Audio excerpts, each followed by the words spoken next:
What's up guys, Everything Apple Pro here, and I wanted to take a moment to talk to you about the two biggest smartphones on the market right now. These are direct competitors, and as different as they may be, they still share a lot of similarities. Now, one of them, the iPhone 8, is yet a week away, but still there's a lot here that we can compare. So starting off with the build and displays. The Samsung Galaxy Note 8 has the Infinity display now, massive 6.3-inch display, and a virtual aspect to it. So the bezels obviously on the iPhone are a little bit sleeker. It utilizes the full frontal display just a little bit better. The Galaxy Note 8 still is very, very impressive. It's a massive display, completely dominates the front of the screen, but the iPhone definitely takes it a step further, even going as far as to cut around the sensor notches just to get that little bit more screen estate. Now, these phones handle the fingerprint and home button situations completely differently. While the Samsung Galaxy Note 8 gains the 3D touch-like effect, the Touch ID sensor or fingerprint sensor now goes on the back in a very inconvenient location. Apple saw this problem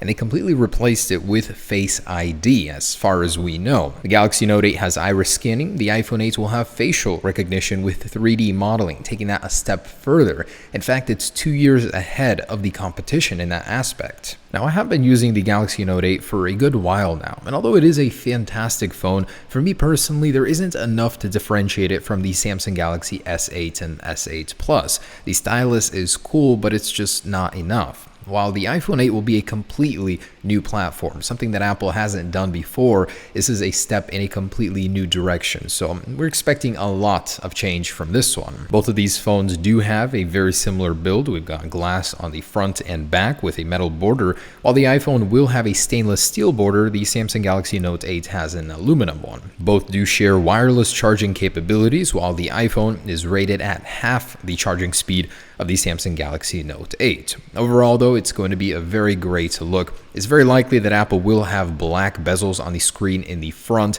as the white just seems to stand out too much, but that has not been entirely confirmed. Either way, both look fantastic. Now, using these devices with one hand, I can give you an accurate representation of it. With the iPhone 8, Apple has put ergonomics first. It's definitely a device that's very comfortable to use with one hand, as it's not as wide as the iPhone Plus series, but just as wide as the regular 4.7-inch. Now, the Galaxy Note 8, though, oh boy, man, this thing gets wide. Despite the fact that it has slimmed down from earlier Note models, this thing is still massive, 6.3-inch display, so you'll definitely need another hand, especially if you plan on using that stylus. Regardless, this isn't a phone for everybody. This isn't a phone for comfort. This is for those select few that need a display this large and are willing to make compromises to make that happen. If the sources are to be believed, the iPhone 8 does have screen technology like no other, completely on a different level with the Note 8. Yes, the OLED panel is made by Samsung, but there are several technologies that will separate it. For one, ProMotion, a 120Hz display shared with the iPad Pro,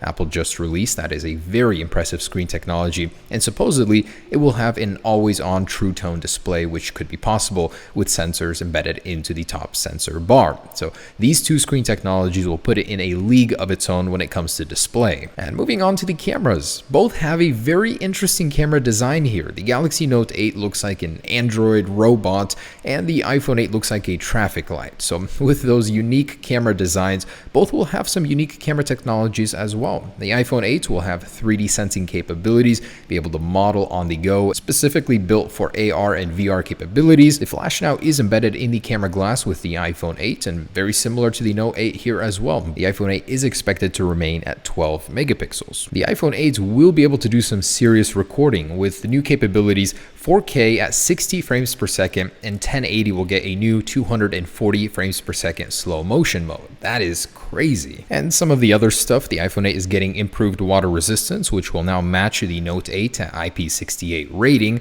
It's getting a new copper gold color, blush gold. The Note 8 does also have a very nice color. My favorite personally is the orchid gray, and there is that jet black color as well on both. Now, the Note 8 does have expandable storage where the iPhone 8 doesn't, but the iPhone 8 will come with 512GB option. That is just ridiculous. Don't even know why you would need that much, but it'll be good to have. Now, the one level the Note 8 will not be able to compete with on the iPhone is the processor speed. In my speed test, the iPhone 7 Plus currently keeps up pace with the Note 8. The iPhone 8, it's transitioning to 10 nanometer processor structure, is going to completely crush it in my opinion. We'll definitely have to see, but man, what a tough battle between these phones. They're very similar in a way, very different in another. I just can't wait to get my hands on both of them and see how they compare. Either way, props to both companies. The Samsung Galaxy Note 8 is a fantastic looking device, the iPhone 8 as well. Hope you guys enjoyed the video. Stay tuned for the official comparison.